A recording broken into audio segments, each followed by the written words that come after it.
Madame la présidente, monsieur le ministre, madame la rapporteure présidente, je suis élu d'un département, le département de l'Aisne, qui est le premier département producteur de betteraves sucrières en France. Et alors, je vais aggraver mon cas. Mon père est agriculteur et il est betteravier. Mais ça me permet, en tout cas, de traduire une certaine réalité, celle que j'ai vue s'appliquer cette année, et que je peux comparer avec les années précédentes. Globalement, il y a 2 ans, le tracteur il sortait une fois pour semer. Cette année, le tracteur il est sorti 4 fois. Une fois pour semer, 3 fois pour traiter avec des pesticides et des insecticides.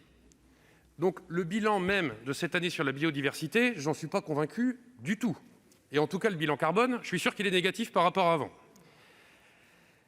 Il y a ensuite, et la profession agricole, je veux le dire, a conscience qu'il y a une certaine difficulté, qu'il y a des résidus, et que ces résidus, ils ne sont pas bons, on le sait bien. Mais aujourd'hui, il n'y a pas d'autre solution sur la table. Et la réalité que je viens de vous traduire, c'est celle qui existe. Après, il y a la notion économique. Imaginons, on continue sans les néonicotinoïdes. On n'a pas d'autre solution. La production, elle ne baisse pas, elle s'effondre sur certains territoires.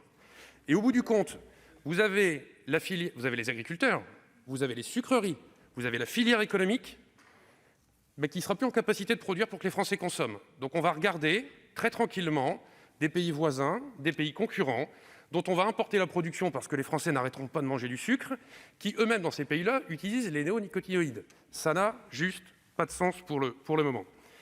Moi, je veux vous dire que la décision, nous la trouvons responsable, transitoire et équilibrée. Si je peux me permettre, monsieur le ministre, un mot sur la recherche.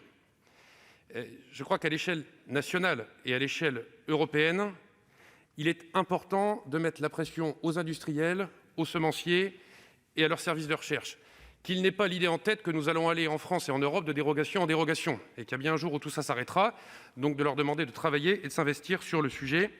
C'est extrêmement important. Un mot sur l'article 4, qui a été introduit, Madame la Présidente, qui permettrait de fixer des conditions, de suspendre des importations et d'avoir des conditions de commercialisation si on ne respectait pas les critères sanitaires qui sont appliqués en Europe et en France.